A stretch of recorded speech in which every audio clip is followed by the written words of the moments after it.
का है, पहले उसका अध्ययन किया जाए। जेएनयू में सीधे जो है नारा लग रहा है, तिलक तराजू हो तलवार इस पे मारो जूतो चार। इस पे कौन सा कानून लगेगा? इस पे कौन सा कानून लगेगा?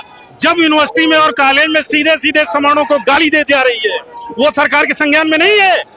और इस कानून को थोड़ा ध्यान गंभीरता से देखिए, यह कानून केवल जनरल के बच्चों के खिलाफ नहीं है, ये बैकवर्ड के खिलाफ भी है।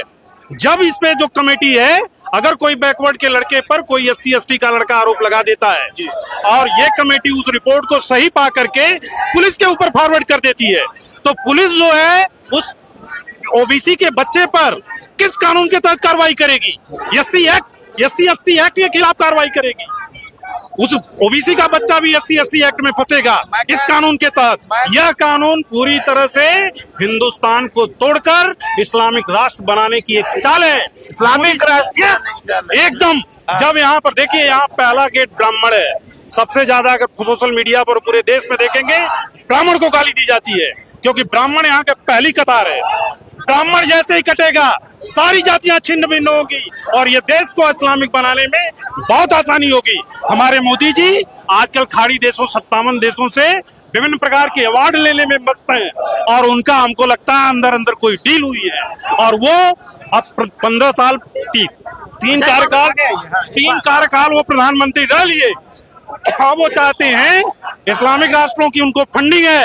अब ये देश मोदी जी को इस्लामिक राष्ट्र फंडिंग। अच्छा ये बताइए, ऐसे नियम की जरूरत क्या थी? क्या आपने मान लिया कि सवर्ण का बच्चा गद्दार है, सवर्ण का बच्चा बेकार है, वो गुंडा है, सवर्ण का बच्चा हमेशा अन्यायी है? ये आपने मान लिया? सवर्ण के बच्चे के साथ कोई अन्याय होता है, सवर्ण की बेटी के साथ कोई अन्याय होता है, वो कहाँ जाएगी? इस नियम में कौन सा प्राविधान रखा गया? सवर्ण ने क्या ऐसा कर दिया है?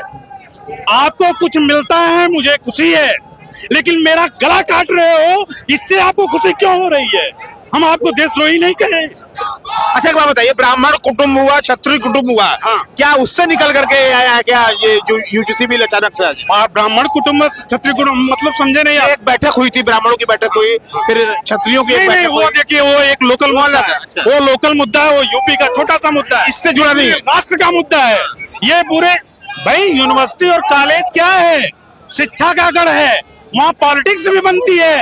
आप उन बच्चों के दिमाग में वहीं से नफरत का बीज बो दे रहे हो। सारे बच्चे आपस में जाति में बढ़ जाएं, सब एक दूसरे को जेल में भेजें, ये क्या किया जा रहा है? ये देश को बर्बाद, इसके पीछे जानिए निश्चित रूप से इसमें कोई विदेशी फंडिंग है जो हिंदुओं को तोड़ने के लिए और देश को इस्लामिक राष्ट्र जल्दी से जल्दी बनाने की तैयारी है। इसमें मोदी जी का क्या हित है, मोदी जी जाने। लेकिन आप खुद सोचिए, एक बार बैठ करके जनरल कास्ट के लोग, OBC के लोग, SC ST के लोग शांति से सोचें, जो कॉलेज सामान्य रूप से चल रहा था वहां पे ये नियम लाने की जरूरत क्या पड़ गई? ये कैसे मान लिया गया? बताइए, पहले किसान बिल, हाँ? और अब UGC बिल। किसान बिल तो वापस लिए, ये भी लेंगे वापस। ये बिल अब कुछ लोगों का कहना मोदी जी को पता ही नहीं है। मोदी जी, हमारे भाजपा के कुछ लोग कह रहे हैं मोदी जी सब अच्छा करते हैं। मैं भी मानता हूँ मोदी जी बहुत अच्छा काम किए हैं। पिछड़े वर्ग से मोदी जी भी आते हैं। हाँ, पिछड़े वर्ग से हैं और पिछड़े वर्ग के लोगों ने ही उनको गालियां दी। पिछड़े वर्ग के नेता ही सबसे ज्यादा उनका विरोध करते थे। यहाँ अखिलेश जी हो, चाहे बिहार में लालू परिवार हो, सबसे ज्यादा बैकवर्ड ने उनका विरोध किया। अगर सियाकों पर किसी ने रखा तो जनरल के कास्ट के लोगों ने रखा। कहीं पर भी मोदी जी के नाम पर सवर्ण के लोग मार कर जाते थे। आज हमारे बच्चों को जेल भेजने का आपने प्लान बना दिया। हम शांत रहेंगे। मोदी जी आपसे अनुरोध है, हमने आपको बड़ा आक्रामक बोल रहे हैं। आखिरी सवाल, सलाहकार मोदी जी के तो होंगे इतने, उन्होंने सलाह तो दिया होगा। मोदी जी सलाहकार, यही तो मुझे नहीं समझ आ रहा। प्रधानमंत्री के सलाहकार, बड़ा षड्यंत्र देश में क्यों हो रहा है? बच्चों को दातियों में बांटने का क्यों रास्ता खोला गया? आप सोचिए ना, ये कहाँ जाएगा देश? ये देश बर्बाद होने से कोई बचाएगा? एक आप 20 साल, 18 साल, 21 साल के बच्चे को बिना जुर्म के जो आरोप लगाएगा उसकी गोपनीय रखा जाएगा रिपोर्ट। ये भी नहीं पता चलेगा कि कौन आरोप लगाया है। किसी आप निर्दोष बच्चे को जेल भेजेंगे, वह बच्चा क्या होकर निकलेगा? अगर कोई इस कानून के तहत अगर कोई OBC का ही बच्चा SC ST एक्ट में फंसेगा, वो OBC का बच्चा क्या करेगा? कोई यादव का बच्चा है, कोई SC/ST समाज का बच्चा है, उसके ऊपर आरोप कॉलेज में लगा देता है।